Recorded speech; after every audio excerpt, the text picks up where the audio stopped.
Hey, how y'all been? Listen, let me jump right into it. I hope y'all have had a great week.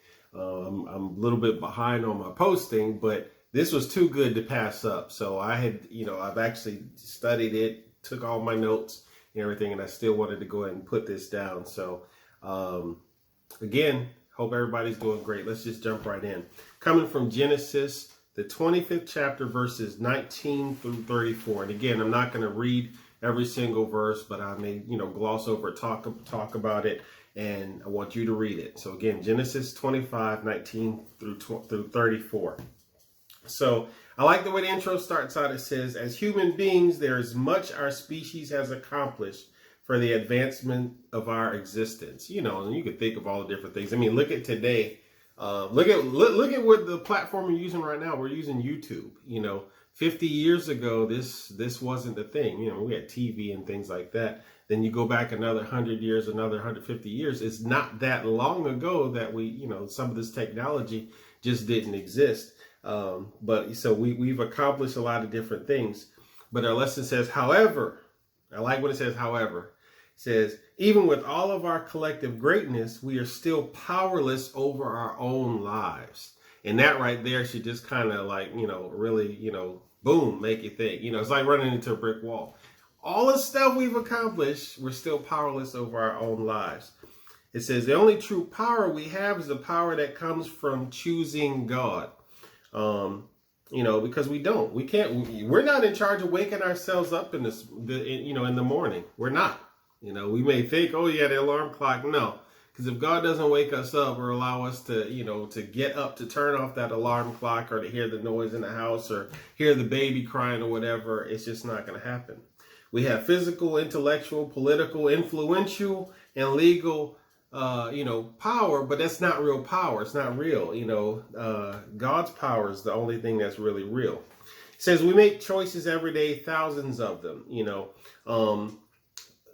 and basically, the more we try to acquire God's direction and follow after him, follow his steps, the more our choices in his will become one, and that's where you start to really see some true power.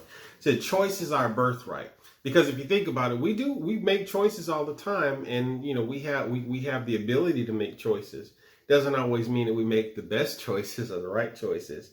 But what we choose to do, with our choices is, it's up to us. But again, when we start to line ourselves up with what God wants and try to follow God's direction, that's where we get to see some true power. We get to see some true changes and some really good things in our lives.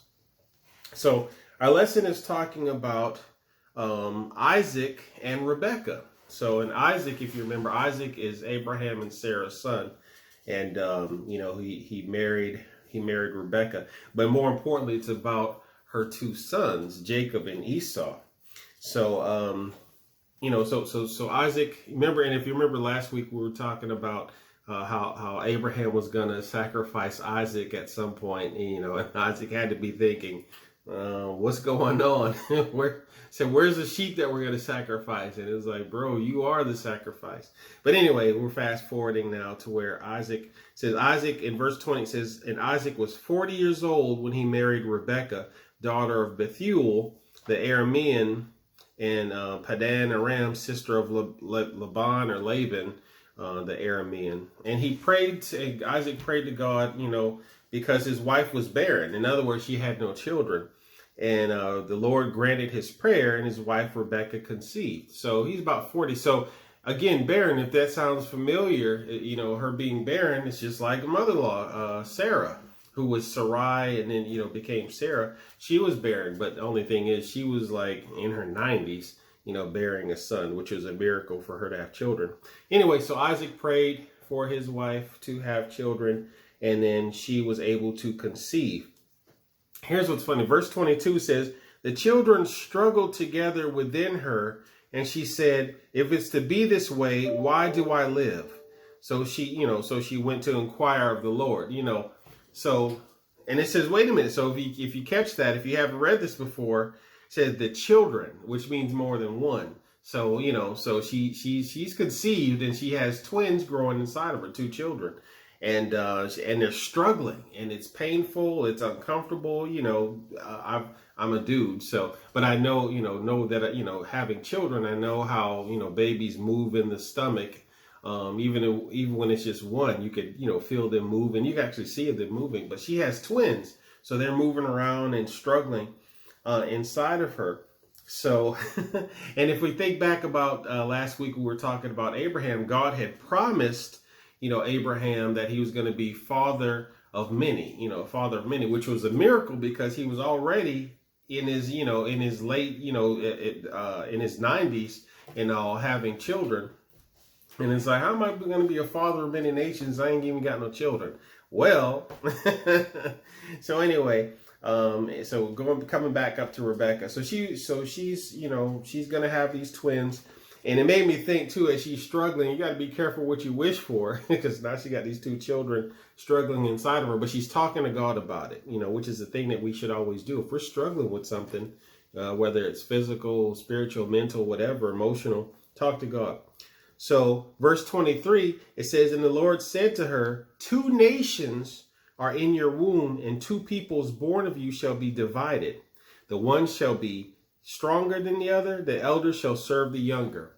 And just a side note, I'm using the New Revised Standard Version Bible to read from in this lesson, the R.H. Boyd books. So God is telling her, you got 2 nations in your stomach. She's probably like, no kidding. The way these two babies are moving around like this, it's like a football game inside, or a wrestling match inside of her womb. And so when it was time to give birth, in verse 24, there were twins, in her womb.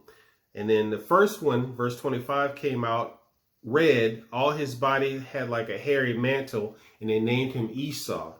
Verse 26, afterward, his brother came out with his hand gripping Esau's heel. So he was named Jacob.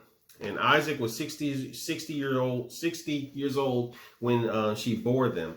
So that's interesting too, him grabbing the heel, because I learned some things, talking about, the way Jacob, came out grabbing his brother's heel, because he came out second.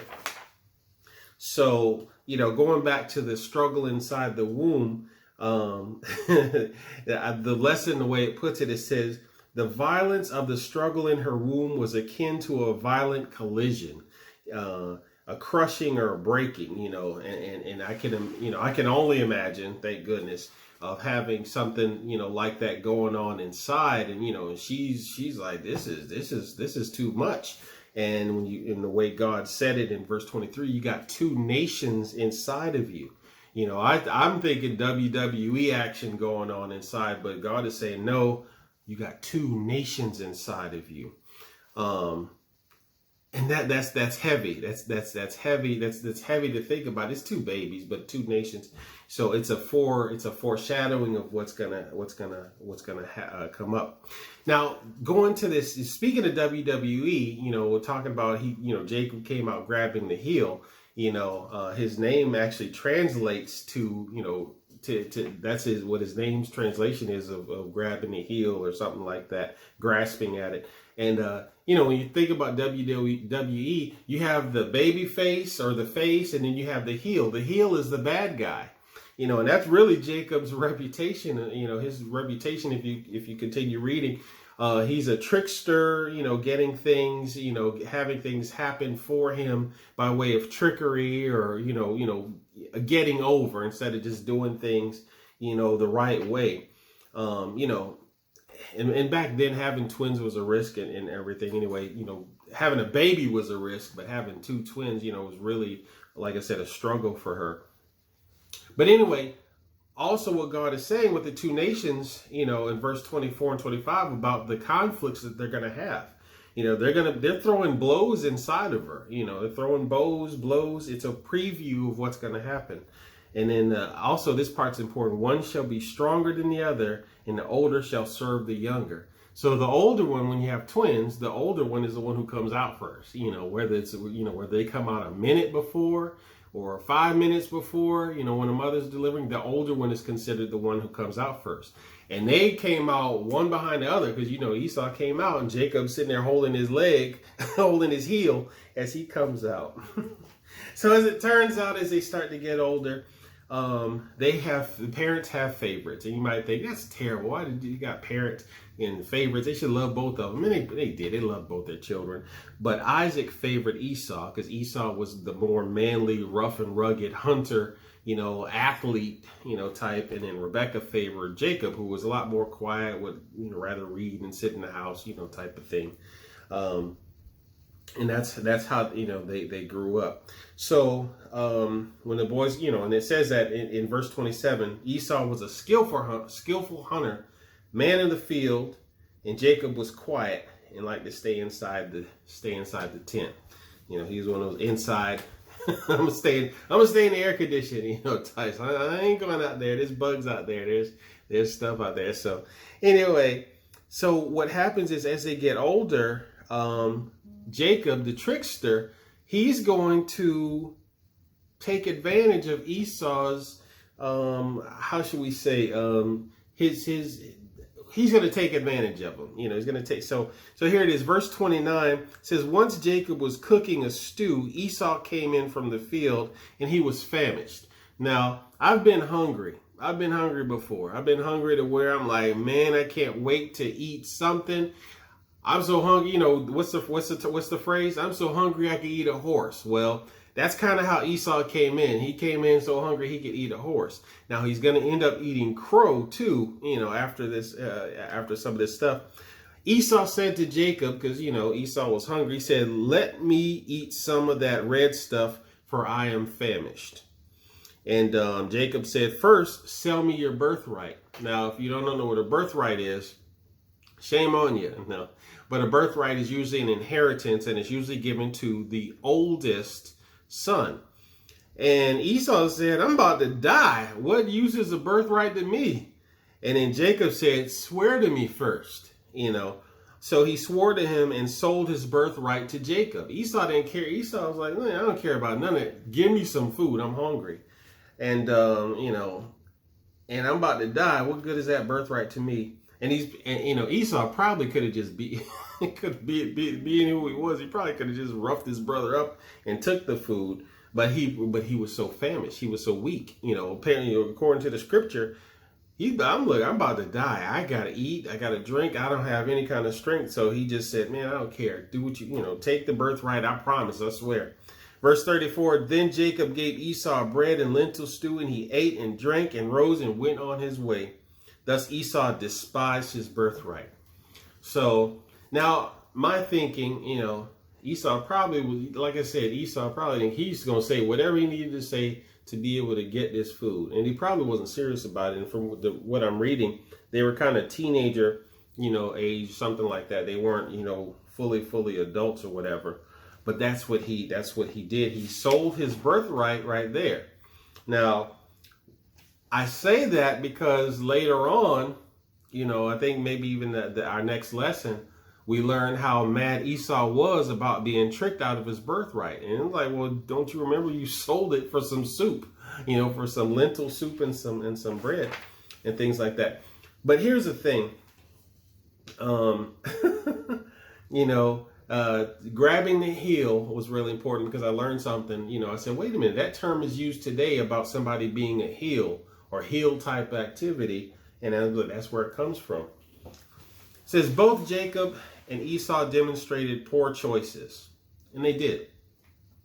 Esau was so famished that he didn't, he promised something that you should never promise. So especially for just some soup and something to drink.